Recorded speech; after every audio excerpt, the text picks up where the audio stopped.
What happens when a seasoned journalist faces off against one of the most controversial figures in modern royal history? Well, you're about to find out, because what unfolded on CNN this morning was nothing short of explosive. Before we dive into this incredible clash, make sure you hit that subscribe button and let me know in the comments what you think really went down here. The studio lights were blazing as Anderson Cooper sat across from Meghan Markle, the tension already palpable before the first question was even asked. This wasn't going to be your typical softball celebrity interview, and everyone in that room could feel it. Cooper, known for his razor-sharp questioning and unwillingness to let guests dodge difficult topics, had clearly come prepared for battle. "Meghan, let's start with something that's been on everyone's mind," Cooper began, his voice carrying that familiar authoritative tone that has made him one of journalism's most respected figures. "You've made some pretty serious allegations about the royal family, particularly regarding racism and lack of support during your mental health struggles, but many people are wondering if things were truly as bad as you claim. Why did you wait until after you left to speak out?" The question hung in the air like a loaded weapon. Meghan shifted slightly in her chair, her perfectly composed media smile faltering for just a fraction of a second. It was clear this wasn't the gentle opening she had been expecting. "Anderson, I think that's a really unfair characterization of what happened," she replied, her voice carrying a slight edge. "When you're in an institution like the royal family, there are protocols. There are ways things are supposed to be handled. I tried to work within the system." Cooper wasn't buying it, and his expression made that crystal clear. "But Meghan, you had access to some of the most powerful people in the world. You married into arguably the most famous family on the planet. Are you telling me that with all that influence, with all those connections, there was truly no way to address these issues internally? You're oversimplifying a very complex situation." Meghan shot back, her composure beginning to crack. "It's easy to sit there and judge when you've never been inside that world. When you've never had to navigate those impossible expectations and restrictions." The seasoned journalist leaned forward slightly, sensing weakness. "I'm not judging, Meghan. I'm asking legitimate questions that I think the public deserves answers to. You've built a brand, a very successful brand, around being a victim of this institution. But some critics argue that you've profited significantly from your royal connections while simultaneously tearing down the very family that gave you that platform." The accusation hit its mark. Meghan's eyes flashed with anger, and for a moment, the carefully crafted public persona slipped entirely. "That is absolutely ridiculous, Anderson. We never wanted to leave. We were forced out because we dared to speak our truth, because we refused to be silenced." "But that's where I'm confused," Cooper continued, his tone remaining professionally neutral, while his questions grew more pointed. "You say you were silenced, yet you signed a multi-million-dollar deal with Netflix. You've done multiple high-profile interviews. You have a podcast. You're writing books. That doesn't sound like silence to me. That sounds like a very lucrative speaking tour." The studio fell dead silent. Even the camera operators seemed to hold their breath as they watched this verbal chess match unfold. Meghan's media training was being put to the ultimate test, and cracks were starting to show in her armor. "We had to find a way to support ourselves," she said, her voice rising slightly. "We were cut off financially.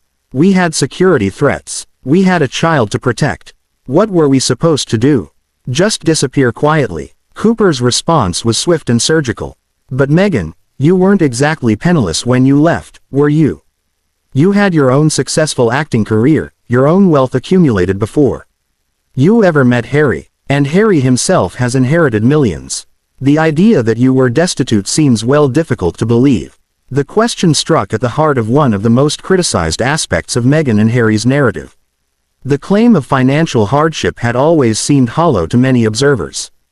Given their privileged backgrounds and inherited wealth, now faced with direct questioning about it, Meghan was visibly struggling to maintain her composure. "Money isn't everything, Anderson," she replied. But her voice lacked conviction. "Security, peace of mind, being able to control your own narrative. Those things matter, too." "Absolutely," Cooper agreed, nodding thoughtfully. "But let's talk about controlling your narrative, because that's really what this is about, isn't it? You've been very strategic in how you've told your story, Very selective about which media outlets you choose, very careful about the questions you're willing to answer. But journalism isn't about letting people control their narrative. It's about finding the truth. The gauntlet had been thrown down. This wasn't going to be another sympathetic interview where Meghan could recite her well-rehearsed talking points. Without challenge, Cooper was making it clear that he intended to press for real answers, not just sound bites. Meghan's response revealed just how unprepared she was for this level of scrutiny. "I don't think you understand the position we were in," she said.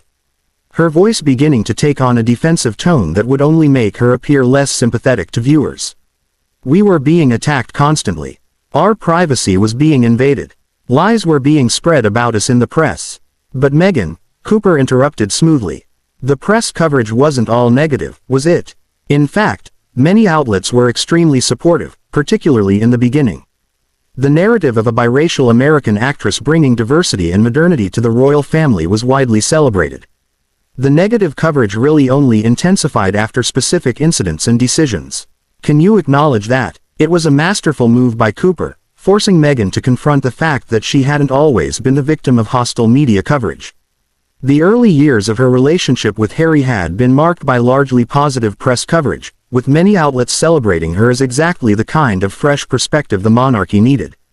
Meghan's hesitation before answering spoke volumes. "There may have been some positive coverage initially," she admitted reluctantly. "But that changed very quickly once certain people within the institution decided we were a threat." Cooper pounced on the admission. "Who exactly decided you were a threat? Meghan, can you name specific individuals? Because these are serious allegations you're making about people who can't exactly defend themselves publicly due to royal protocol." The question cut right to the heart of the matter. Meghan had spent years making vague accusations about unnamed members of the royal family, safe in the knowledge that royal protocol prevented them from responding publicly. But Cooper was demanding specifics, names, concrete evidence rather than incident. The color drained from Meghan's face as Cooper's demand for specifics hung in the air. This was the moment she had clearly hoped to avoid, the moment when vague accusations would need to become concrete claims with real consequences. I can't just throw people under the bus like that, Anderson," she stammered, her usual eloquence abandoning her. "These are family members, people I still care about despite everything that happened." Cooper's eyebrow raised almost imperceptibly, a gesture that spoke volumes about his skepticism. "But Meghan, you've already thrown them under the bus, haven't you? You've made these allegations publicly. You've damaged their reputations. You've called them racist. The only difference is you've done it without having the courage to name names, which frankly makes it worse, not better." The journalist's words hit like a sledgehammer. The studio audience, production crew, everyone watching could feel the shift in momentum. This wasn't just tough questioning anymore. This was a complete dismantling of Meghan's carefully constructed victim narrative. "That's not fair," Meghan protested, but her voice cracked slightly. "We never called anyone racist. We said there were concerns about our son's skin color, which is completely different." Cooper leaned back in his chair, the picture of professional composure, while his guest visibly struggled to maintain hers. "Is it though? Because when you tell Oprah Winfrey that members of the royal family expressed concerns about how dark your child's skin might be, what exactly do you expect people to conclude? You can't make an accusation like that and then hide behind semantics when called out on it." The reference to the Oprah interview was strategic brilliance on Cooper's part. That interview had been Meghan's safe space, her friendly territory, where she could make explosive claims without fear of real pushback. Now she was being forced to defend those same claims under actual journalistic scrutiny. "We were sharing our truth, our experience," Meghan said, falling back on one of her most overused phrases. "We never intended for it to be interpreted as calling anyone racist." "Your truth," Cooper repeated, letting the phrase hang in the air with obvious disdain. "Meghan, journalism isn't about truth with qualifiers. It's about the truth, period. Either someone made racist comments about your child or they didn't. Either you were denied mental health support or you weren't. Either you were treated differently because of your race or you weren't. You can't have it both ways." The systematic deconstruction was beautiful to watch. Cooper wasn't raising his voice, wasn't being overtly aggressive, but he was methodically destroying every pillar of Meghan's public narrative with surgical precision. Meghan tried to regain control of the narrative. "You're putting words in my mouth, Anderson. The situation was much more nuanced than you're making it seem." "Nuanced?" Cooper mused as if tasting the word. "That's interesting because nuance requires context, doesn't it? So, let's provide some context. You claim you were denied mental health support, but the royal household has confirmed they offered you access to their counseling services. You claim you were treated differently, but you were given a multi-million-dollar wedding, multiple homes, a full staff, and integration into one of the world's most prestigious families. Where exactly was the mistreatment?" Each point landed like a physical blow. Meghan's media training had clearly not prepared her for this level of detailed, fact-based questioning. She was used to sympathetic interviewers who accepted her version of events without challenge. "The counseling they offered wasn't real help," she said desperately. "It was just damage control, trying to keep everything quiet, trying to manage the situation instead of actually helping me." Cooper's response was swift and devastating. "But how do you know that, Meghan? Did you actually try their services? Did you give them a chance to help? Or did you decide ahead of time that any help they offered wasn't good enough because it came from them?" The question exposed a fundamental flaw in Meghan's narrative. She had rejected help when it was offered, then complained about not receiving help. It was a contradiction that made her entire victim story start to crumble. "It wasn't that simple," she insisted. But even she seemed to realize how weak that sounded. "Actually, it kind of is that simple," Cooper replied with devastating calm.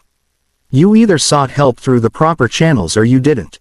You either gave the institution a chance to support you or you didn't. From what I can see, you made demands, and when those demands weren't met exactly as you wanted, you decided the entire system was against you." The moderator had turned prosecutor and Meghan was clearly losing the case. Her composure was completely shattered now, her carefully maintained public image cracking under the pressure of actual accountability. "You don't understand what it's like," she said, her voice rising with frustration. "You don't understand the pressure, the scrutiny, the impossible standards." Cooper's response was perhaps the most brutal moment of the entire interview. "Meghan, I've been a journalist for over 30 years.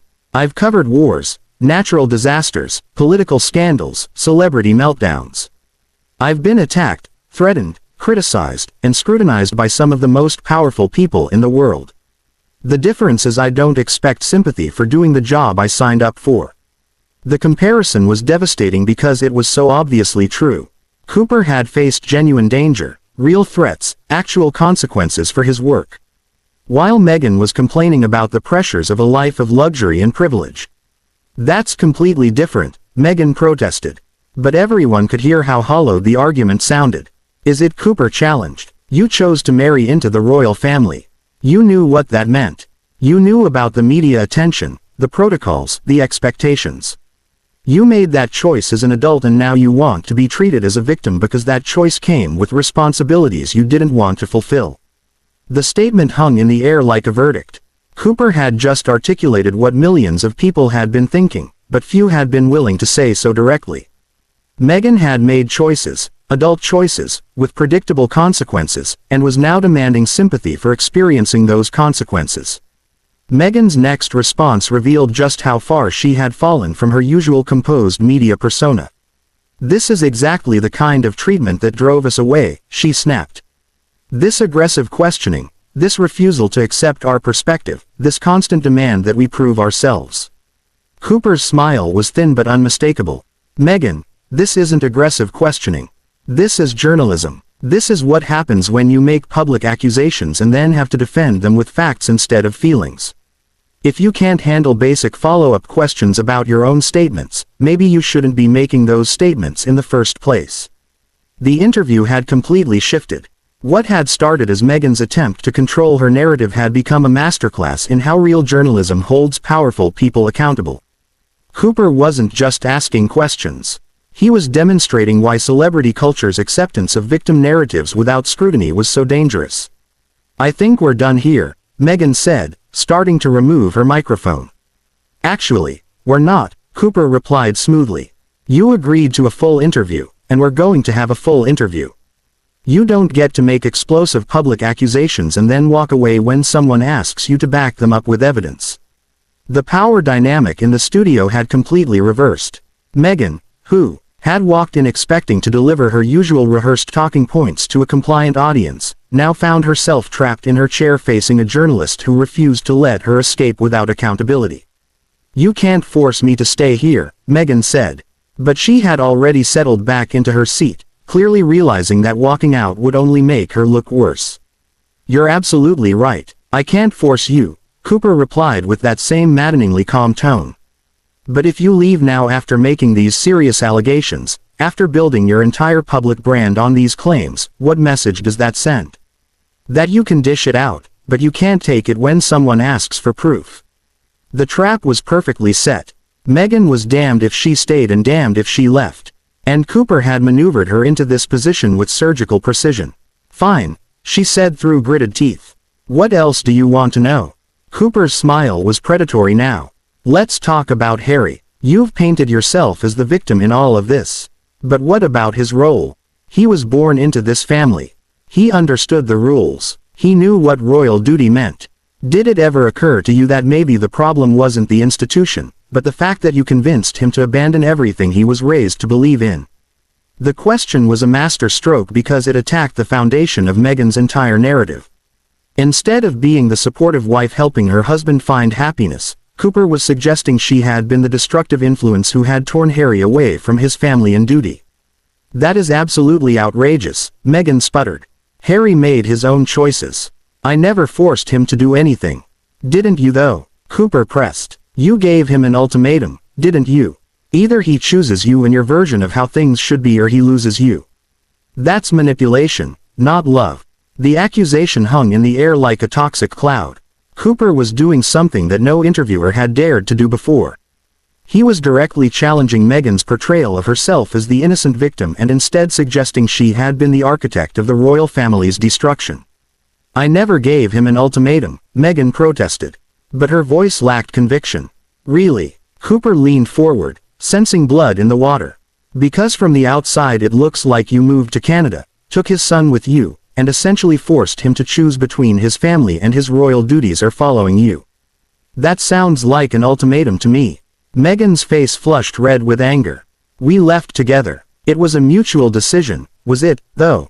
Cooper wasn't backing down because Harry spent his entire life in service to the crown. He was a decorated military veteran. He founded the Invictus Games. He was beloved by the British people. And then he meets you and suddenly he's willing to throw all of that away. Either you're the most persuasive person in history or you gave him no choice. The systematic destruction of Meghan's narrative was reaching its climax. Cooper wasn't just questioning her version of events anymore.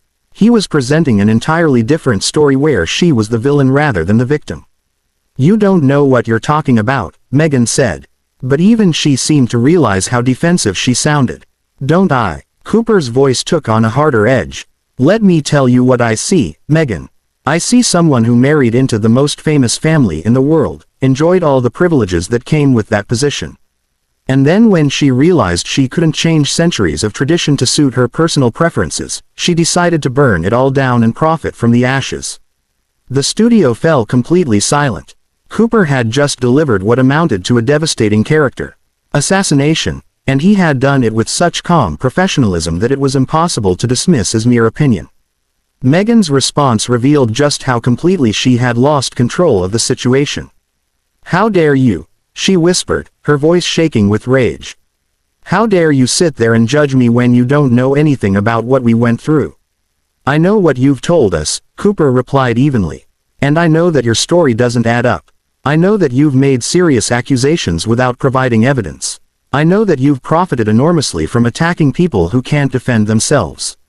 And I know that when pressed for details, for specifics, for anything resembling proof, you fall back on emotional manipulation, playing the victim."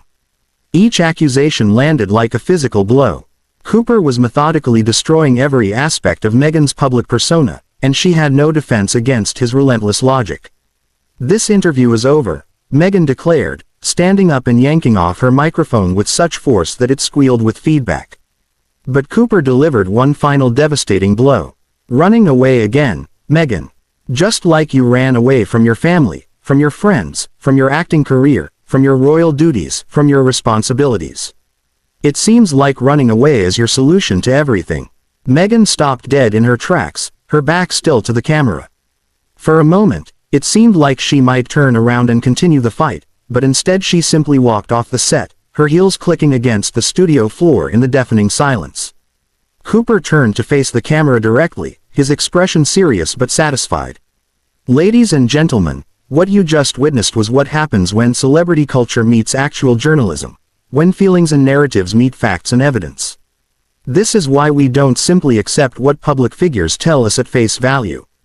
This is why we ask follow-up questions. This is why journalism matters. He paused, letting his words sink in before continuing. Meghan Markle came here today expecting another platform to spread her version of events without challenge. Instead, she got what everyone who makes public accusations should expect: scrutiny, accountability, and the demand for evidence to back up their claims. The camera slowly zoomed in on Cooper's face as he delivered his final thoughts.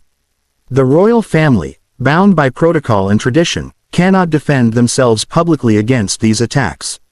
But journalism can. Real journalism doesn't pick sides. It seeks truth. And sometimes the truth is uncomfortable for everyone involved.